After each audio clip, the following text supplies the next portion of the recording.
Hello, I'm Barbara Lee Diamondstein for American Architecture Now. Today we'll be talking to Philip Johnson. Philip Johnson is recognized by virtually everyone as the Dean of American Architects.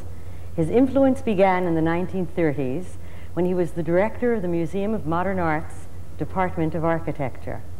Since then, his role has been central as master builder, critic, historian, patron, and even gadfly of contemporary architecture. A very warm welcome to you, Philip Johnson. How does it feel to have come from what you yourself have described as the Peck's bad boy of architecture to its current most eminent figure? I'd just like you to repeat that introduction again and again. I didn't know I was such a famous and delightful person.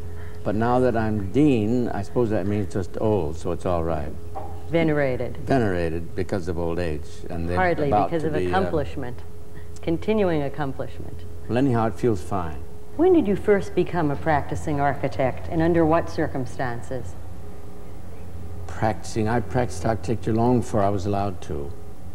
Naturally, I couldn't wait for a little thing like a license, because that meant I'd have to go to school and write theses and draw. I can't draw today. And so I started building buildings. But then eventually you did go to school. Yes, they threw me out of New York. Why did you tell us? Came around and tapped me on the shoulder and said, "You're going to have to close this office and leave New York State." Is that so? Did you practice without a license? Without practicing without a license. And you went all the way to Cambridge? I went a long way away to New Canaan, Connecticut, where they didn't have any such silly laws, and went right on building until they passed law up there, and then I had to do something. And what did you do? I went to school. That's the hardest thing. Don't ever do that if you don't have to. You don't have to, no, because it hurts very much to go to school after 30. I was 34, and the kids around me, my classmates, looked to me all 15. I suppose they were a little older. Who were your teachers? A lot of kids younger than I, and some people my own age. Mr. Breuer was the leader. He was the best teacher I ever had, and he was a couple of years older. And who was the then dean of the school? Dean was Dean Hudnut from Columbia, but the leading man, of course, was Walter Gropius, the leading spirit of the Bauhaus, and very strict creator, one of the creators of the international style. Well, to whose work did you especially respond then, and by whom were you most influenced? Well, I disliked Mr. Gropius so much that I had no trouble getting impetus from other places. Man influenced me most, but didn't live there at all. It was Mies van der Rohe, my guru, who was the head of the school in Chicago. And him I saw all the time. And but in the school, it was only Mr. Breuer. Your early influence was as a teacher and a curator. We talked about that briefly. You said your first show, I think you were referring then to your first show at the Museum of Modern Art in 1932. That's that right. Together with Henry Russell Hitchcock, you curated a show entitled The International Style. That's right. Where did you ever get that idea? Well, it's a perfectly natural one. That we can't go into the whole history of it tonight, but the International Style was a very severe, definite movement, such as we haven't seen since the Gothic. That is, it was universally accepted, and if you stepped out of it, you stepped out of it at your peril. I remember this building that we're in was castigated by not being pure enough international style, by me, actually. But all the buildings that later on became the buildings that we see all around us are all international style, and so the name stuck because it was true. I mean, it was a discipline of architecture that avoided ornament, that had flat roofs, that had lots of glass and ribbons of glass, and stucco or plain materials, and no capitals, and naturally no orders. And the Beaux-Arts was castigated, and we thought we'd saved the world. It was almost a moral movement. So in addition to being a discipline of architecture, there was a very profound philosophy where you really believed that architecture would make a difference. We did believe it. Corbusier once said, people will be better people if they live behind glass. That's, of course, today an absurdity. We don't want glass around. But I mean, in the 20s, when the international style really did its greatest work, in Europe, not here, the rules were very strict, and the hopes for the future were endless.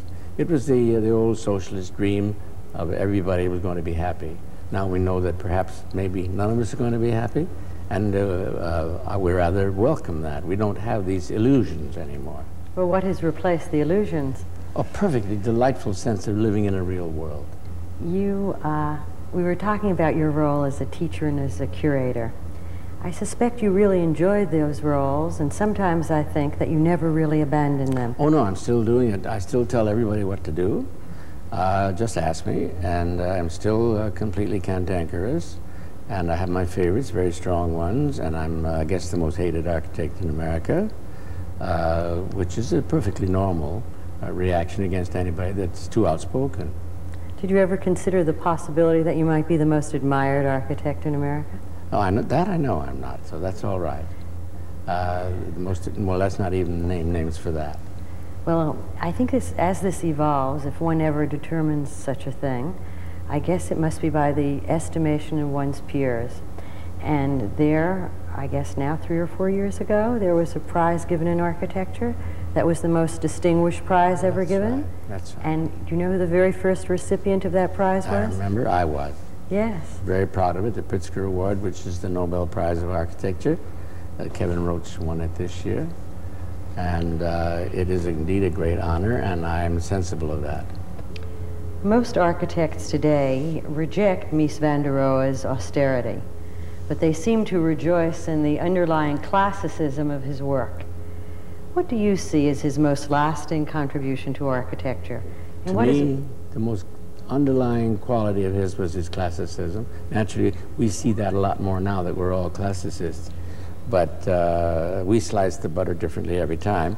And right now, it's sliced that way. We don't consider him a austere, monotonous man. We consider him a reductionist classicist, a contaminated classicist. That's a marvelous new word. You'll get it with some of the later people you're going to talk with. Tell us, please, what that means. Well, that's our present philosophy. Mine, anyhow. At least I accept it because it was invented by somebody else. It was Peter Eisenman, actually. And contaminated classicism is what Mies did. I mean, the Seagram Building is strictly organized, hierarchically classical, as any palace in the 18th century, you see. And his very careful balancing of symmetrical parts was almost thrown out of the canon of the international style because it was too symmetrical. You see, our sense of balance in the international style came from Mondrian and the Cubist spatial lapping, whereas Mies's came from Schinkel, the great Prussian classicist, and from his own historic sense. Mies was an historian. He and I always spent whenever we had vacations or time, looking at classical architecture. He never bothered with modern. See, so now we see him as the leader of the almost anti-modern, proto-classical revolution. Some of us. What is most important to you about his work? That was his sense of organization, of order, of clarity, of his sense of detail. As he said, God lies in the details. I still believe that. A lot of architects just say the idea is the thing. If you have an idea, that'll carry it. It won't. It's the detail that carries the building. And he taught that. And it shows in the Seagram Building, which I watched him design. I was listed as a co-designer. That isn't fair. He did it. And all the little parts. So it's fun next time you go by is to look at the way the little mullion, you know, the thing that holds the windows apart. Just see how that's, if you look up carefully enough, you'll see how that is sculpted. That was hand sculpted by Mies van der Rohe himself, the shape of that thing. It's not simple. It looks simple. It doesn't look so simple. I notice that you do not take credit as being co-designer of the building, no. But you do list yourself as the designer of the Four Seasons restaurant. I did that, yes. He'd left, he was tired. He said, why should I design restaurants? I couldn't agree with him more. But he was older than I, and I didn't know enough not to leave restaurants strictly alone. Just don't design restaurants. It's too hard. And I spent a long time doing that. Well, it's obviously a place and a space that you enjoy enormously. It's your Lunchtime Club. Yes, I have a Stammtisch there. and I always eat there. The food's good. Very How does the simple. room hold up for you after all these years? I still like it. I wouldn't do it that way. It's too barren and too square, too cubic. But we used enough rich materials. That's another thing Mies differed from the other international style. He wasn't afraid of using rich materials. Why don't we talk for a moment about the level of design and dialogue that exists today? Do you find it more impressive now than it was at the time that you brought your now legendary international style show to the Museum of Modern Art? I don't think there's any question. In our day, there was nobody around that talked about architecture. In our first show, we weren't reviewed in any magazines, and no newspapers would touch us, and there was no discussion set, and there was no shows like this one. Nobody like Barbara Lee Diamondstein to keep us in the straight and narrow. How do you think that the public feels about the built environment today? I think they hate it cordially. Do you think they notice? Yes, some subconsciously, but most of them consciously. At least my mail and the people that call find enough to scream about, especially when I build something they resent. I notice they notice those much more than what they might like. Well, then you're saying that the public really cares. It's changing. I think, for instance, the example of that is what's happened to the preservation movement. There was no preservation movement in my day. I marched with 6 people to try to save the Pennsylvania station. That was only 20 years ago. And now think what would happen if anybody dared touch the Pennsylvania station. I mean, it'd be worse than the Grand Central today. You're noted as a kind of patron of younger architects. You send work their way and you follow their careers closely. And by your own admission, you have your own favorites. Oh, yes. And you seem to be interviewing most of them, so I can't talk about them. It's too bad, because it would be fun to say mean things. But it's impossible since I picked them all. Who are some of those favorites? Well, Venturi seems to me the most important architect in the world today. You notice I use the word important. I don't care so much for his work as I do for his thinking. But he revolutionized architecture with his book in 1960. Complexity and Contradiction. That's right. It's a very, very seminal book for all of us, architects, old and young.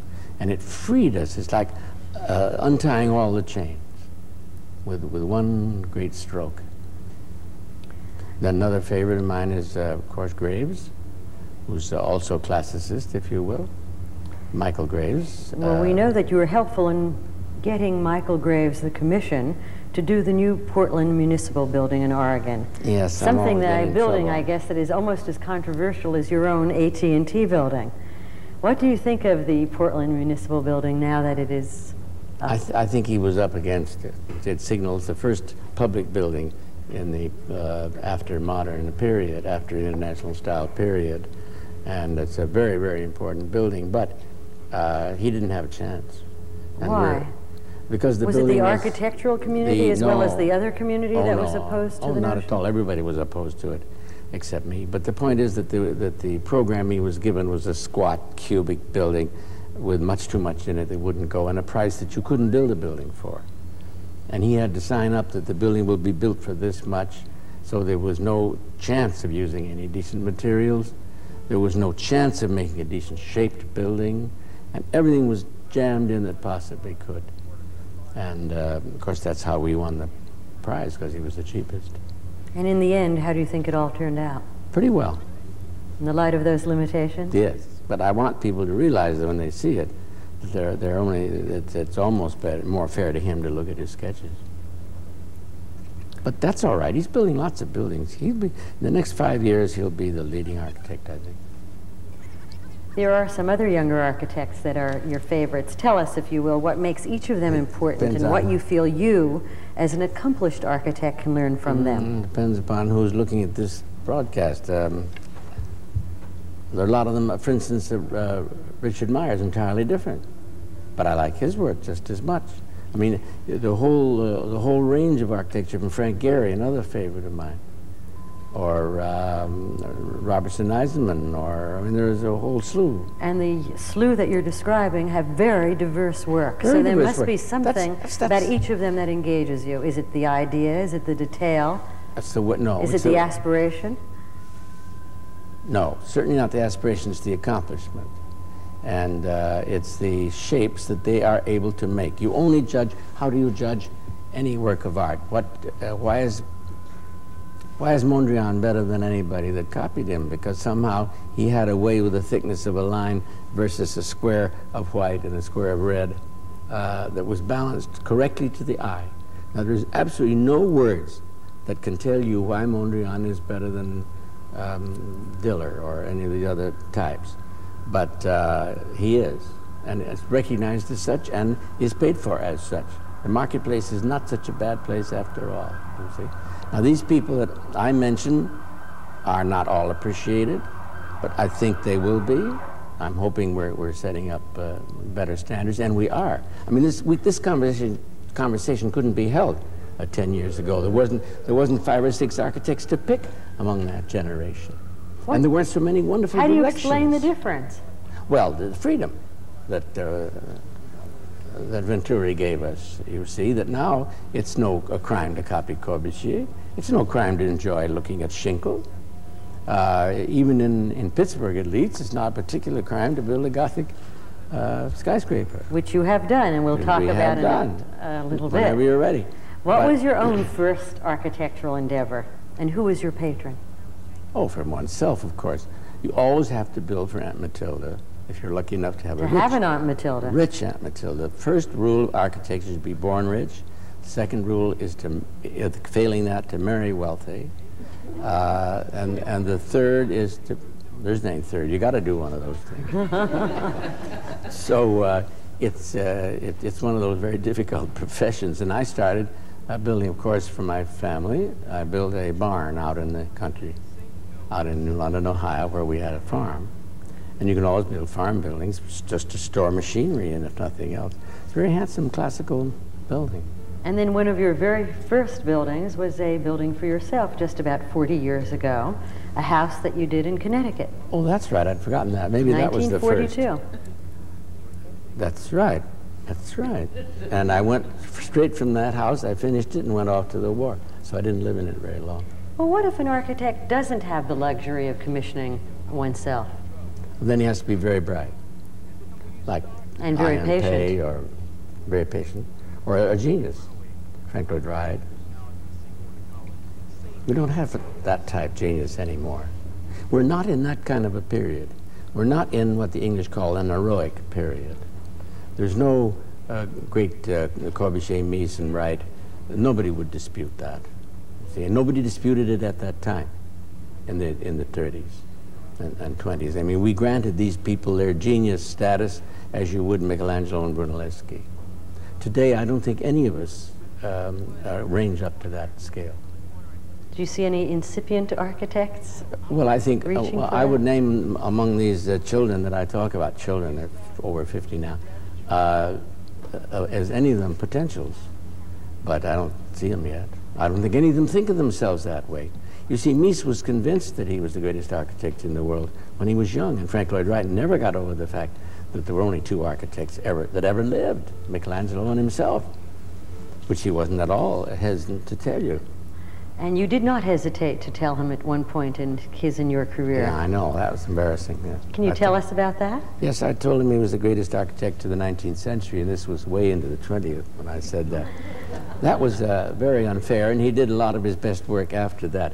But you see, don't worry, I told you before, the international style was a moral fervor movement as well as just an intellectual one.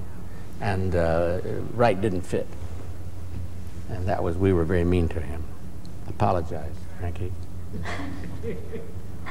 About 6 or 7 years after you designed the house in Connecticut, you designed a now famous house for yourself in Connecticut as well, and that was about 1948 and 9, the Glass House. Glass House, that's right. How does that look to you today?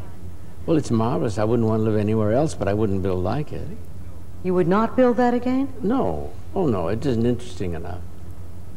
You see, our sense of what's interesting is influenced, again, by Venturi, but it's too simple-minded. You take the biggest piece of glass you can buy, and then I spent all my time is how do you hold up glass? Do you hold it up with a piece that yay by that yay, or that yay by that yay? You see? And that took months, years, of how to do every one of those little details.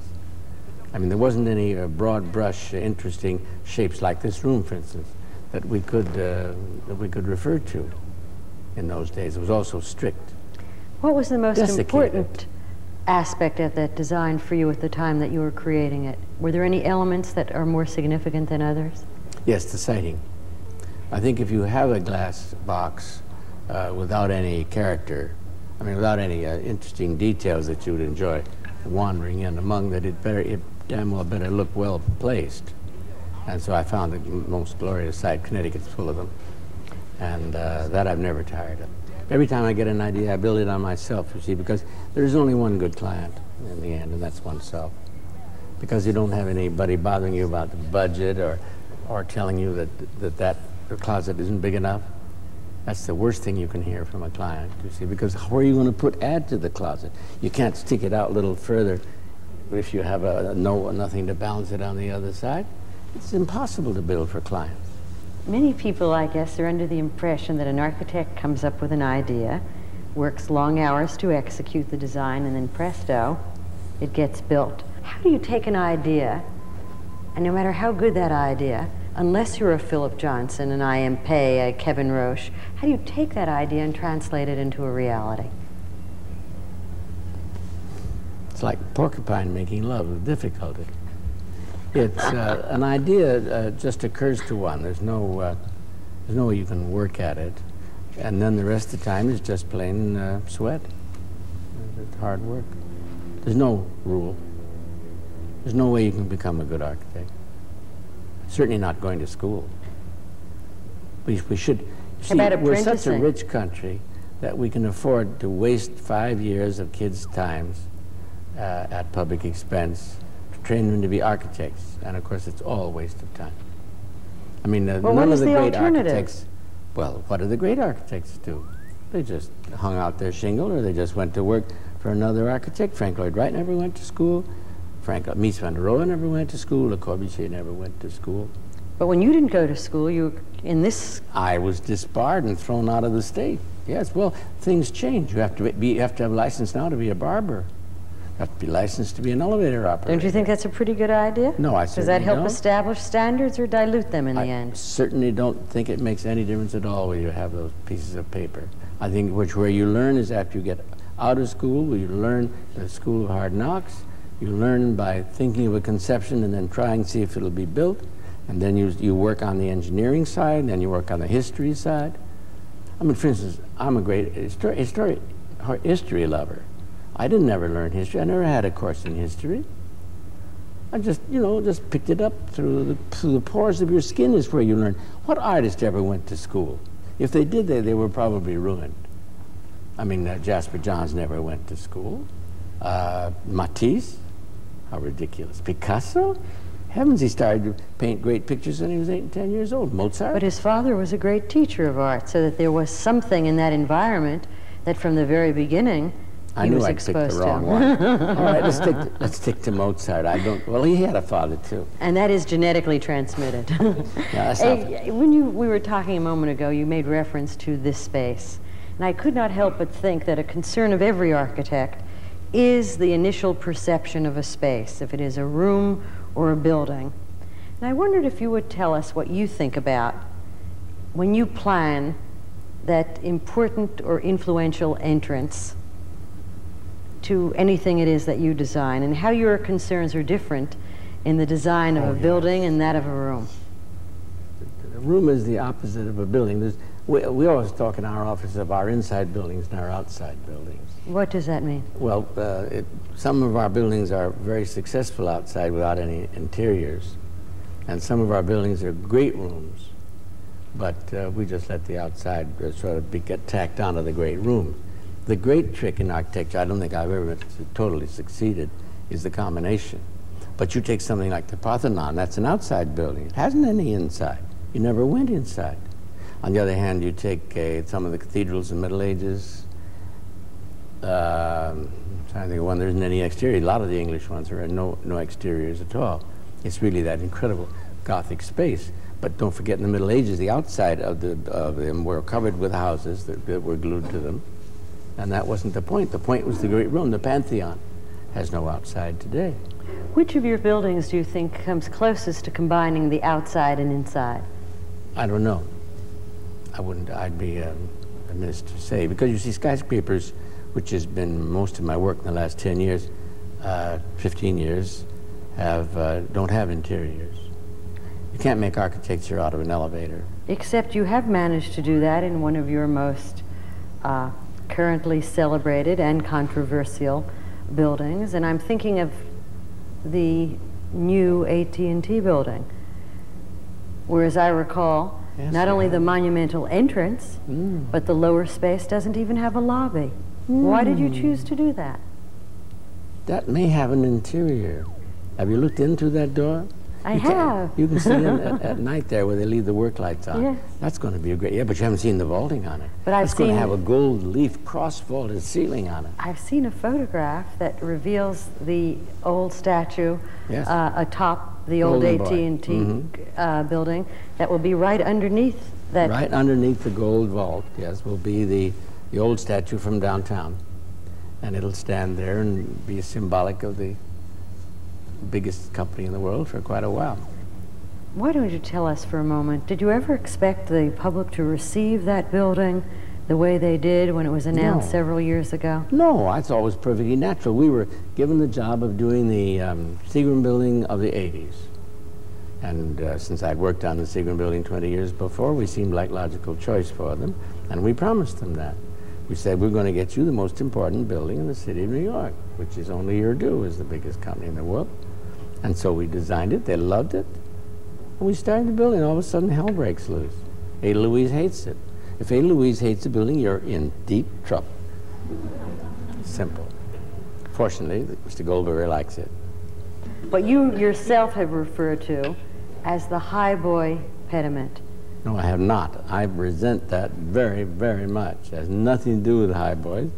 And I resent the fact that we thought we were building a small building and blowing it up in scale. That is an hoary old tradition in classical architecture to break a pediment. And there are many, many ways of breaking it. And all through the Hellenistic age and the Baroque age, pediments were broken, twisted, bent, curved, tipped. And this was our way of doing it. We put that top on that building so it would call attention to the building and identify it. All the buildings in New York, if you look down from Empire State, are illegible. I mean, they're just flat things covered with under them is more equipment.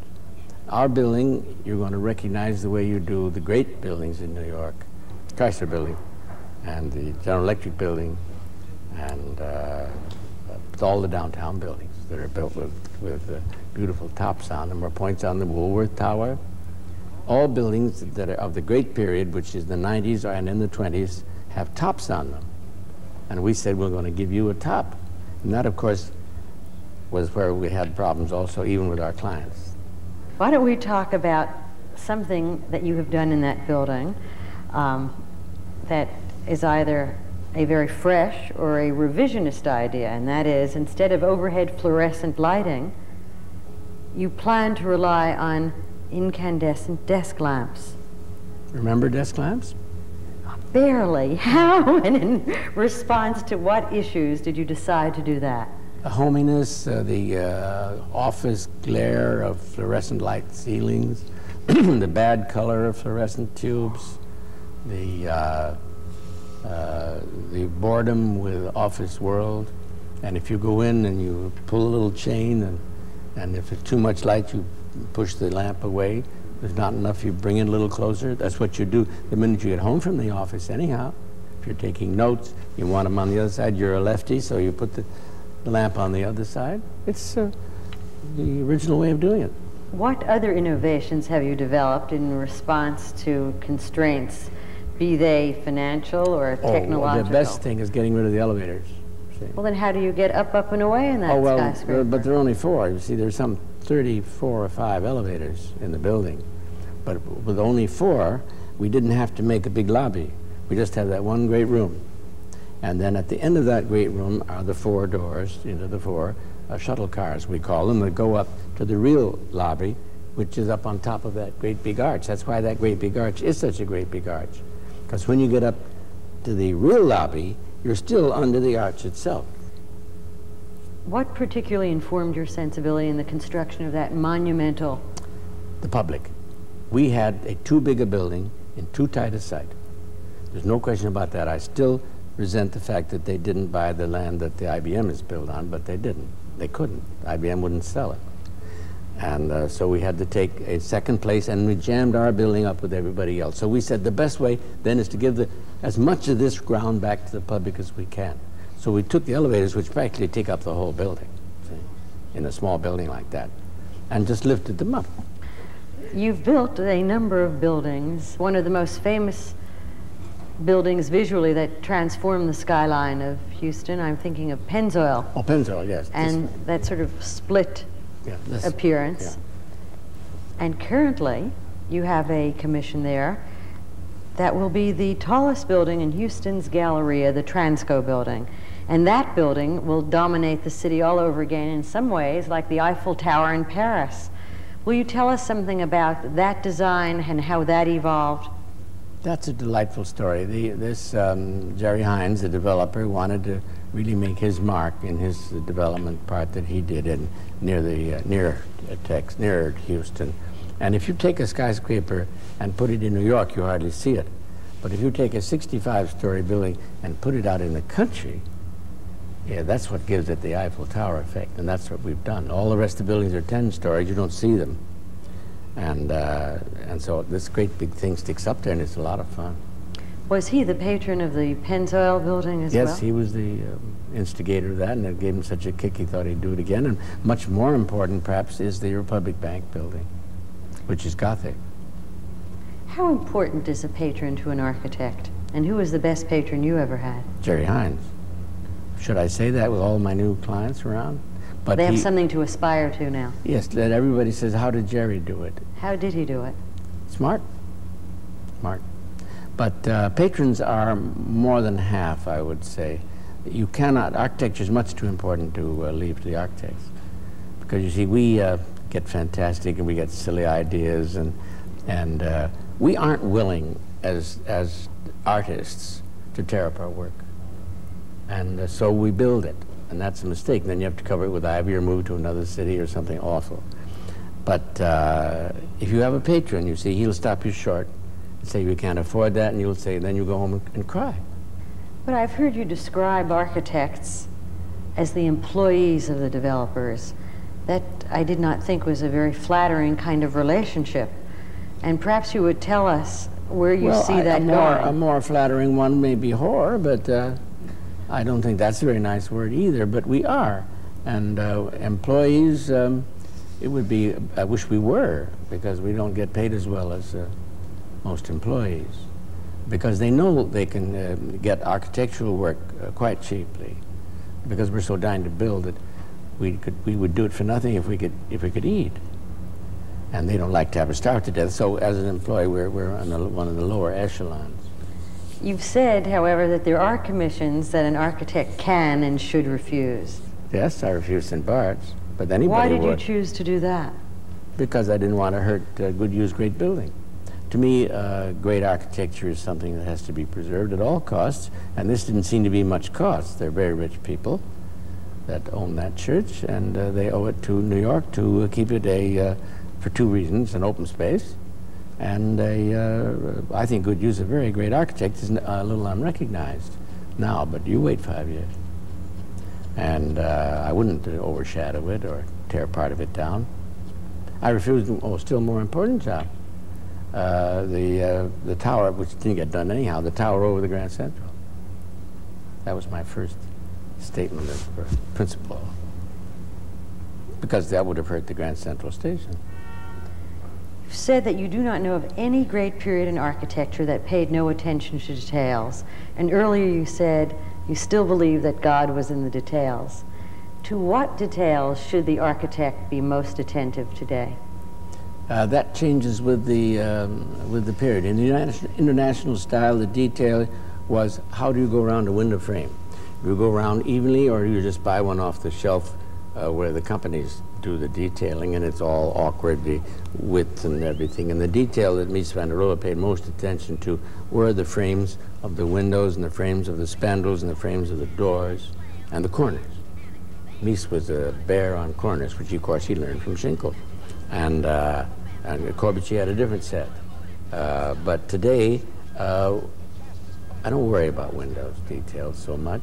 I worry much more about the, well, my latest building, I'm worrying about the relation of a circle and a cylinder and a rectangular thing. When you bump two shapes in, what happens when one is taller than the other? It leaves a scar up in the sky in the round building. See, that's the kind of thing. And how have you resolved that? I leave the scar and make it a different material. The scar above the building that I cut off is mirror glass. It's a mirror glass slice in a granite building. It's a new attempt at skyscraper design. I'm very proud of it. It's a village concept. That is, there's 6 buildings, all different heights, and the 2 kinds, round ones and rectangular ones. And they bump together, making only 2 buildings with a garden in between.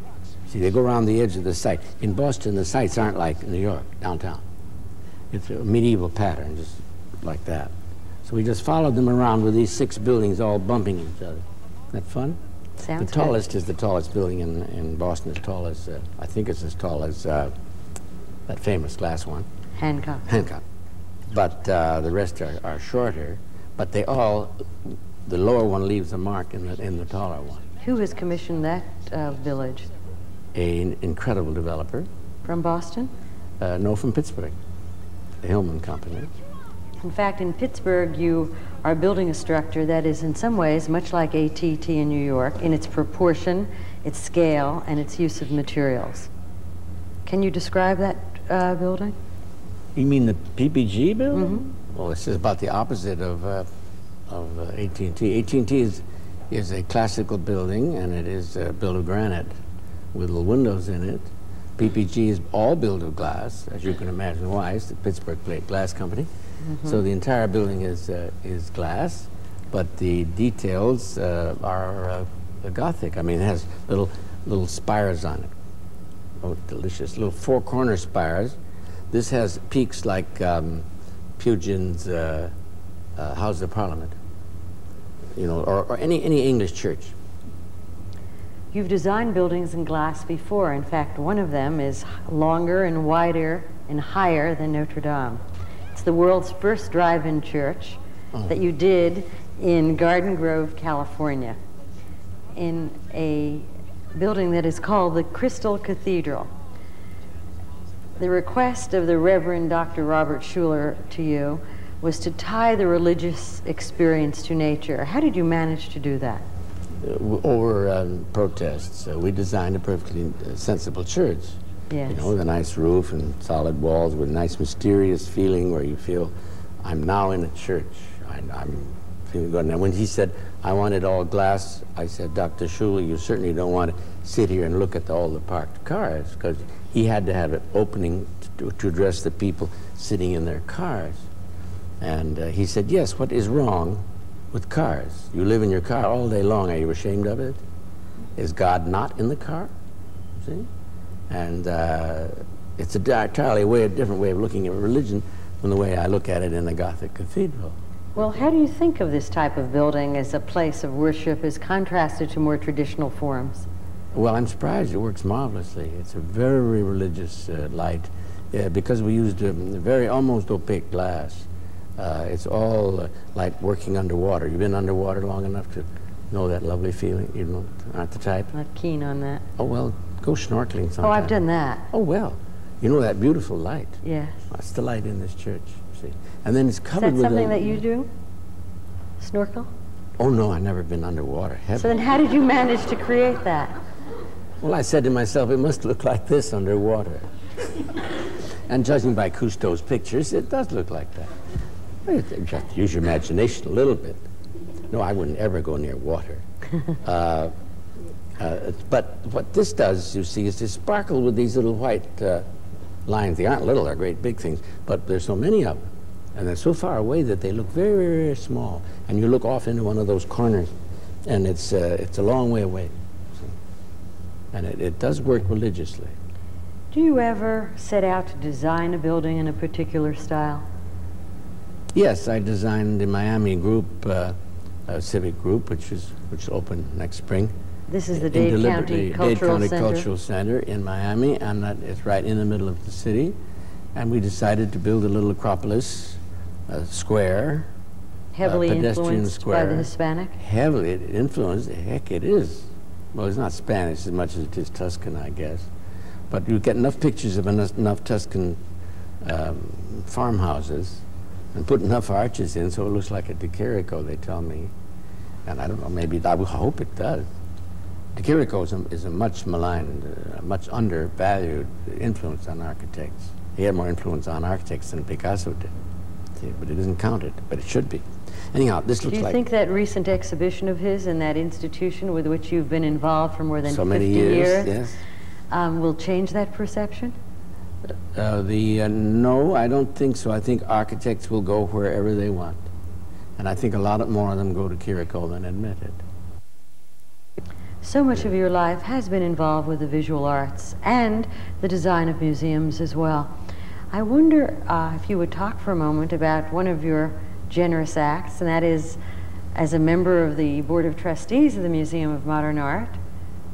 You served on the architecture committee that commissioned another architect to design the new museum tower. And in addition to approving the work of another architect, you sacrificed a building that you had co-designed in an earlier period. Well, that sounds like such a good story. Well, it's true. How do you feel about that building now that it's nearing completion? Well, it's very nice. I'm going to live there. Are you going to move to that building? Yes, because I can see several other buildings I like to look at. Like AT&T? Like AT&T.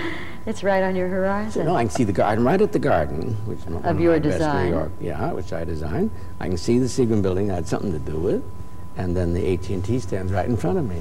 So I decided that was a good place to live. No, I didn't. I got fired. That's why I didn't build that building. I wanted to build it. How did you get fired? That's very difficult, but I managed. How did you do that? I don't know. Weren't you the likely choice? I thought so. Oh, they said they wanted to go out. I don't blame them. They wanted to go outside the Board of Trustees, get an objective. There were several other architects on the board. There are Yes, several other architects. There are still several other architects on the board. No, that was a lot of fun working in the museum all those years. But of course, I miss Alfred Barr so much, who started me off in life. That it's all different now. How important, in fact, has your involvement with artists been during the course of your own career, not only for your pleasure, but your work as an architect? That's a very good question. I don't learn anything from the young artists. We're just friends because I collect their work.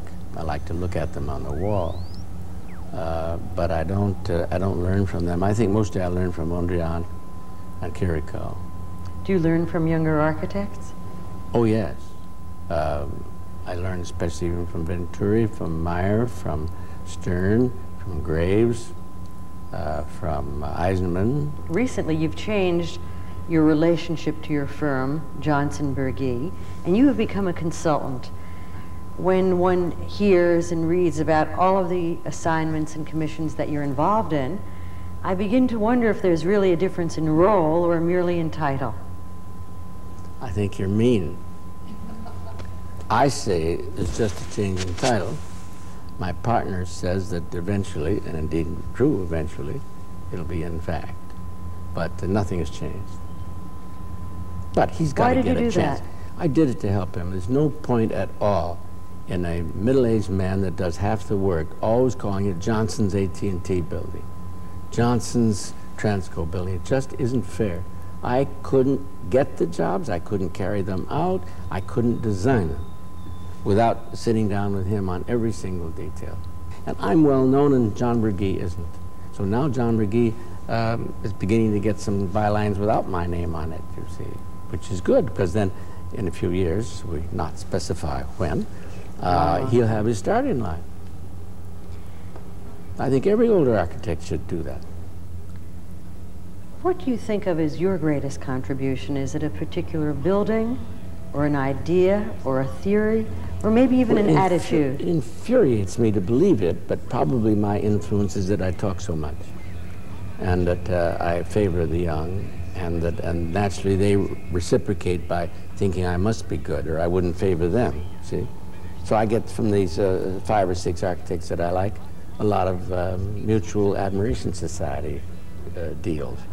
So if they're going to be good architects, then my reputation is perfectly safe, because that'll mean good architects will say I'm good. And here I am, mostly desirous in this world of being known as a great architect. And instead, I'm going to be known as the great influence of the 80s or 70s in helping a whole slew of architects. You see, what would you like to best be known for? For my buildings, naturally. And are there any that you would cite especially? Well, the glass house, I guess I can't help being known for. And now it's always the next one, Boston. Or even what's coming up in Times Square. What is coming up in Times Square? Can you tell us briefly? Times Square is in a very bad shape. What we're doing is building 4 buildings, more or less the same, like sort of a Rockefeller Center for that part of town, only somewhat larger. Some 4 million square feet we're putting up there, and that should be a new center for New York. If you had unlimited time and funds and assistance, on what would you focus? Is there a particular building that you haven't built yet, either a building type? Yes, there's a building type location? that I hope to get the job of, is an architectural school. So I sat right down and designed it. And now I guess we aren't going to have it, but I mean, something like that. I'd like to do a museum. They haven't asked me to do a museum for 20 years. Everybody else is building museums, but I'm True. not. Are there any more museums that are unbuilt? It seems to be every day. Look at Myers, everybody's building one. I'd like to do a house. Really? Well, I wouldn't have time, but I mean, I would like to. Would you do it if asked? It would have to be in the range of $8 to $10 million. A little house. That would be quite small.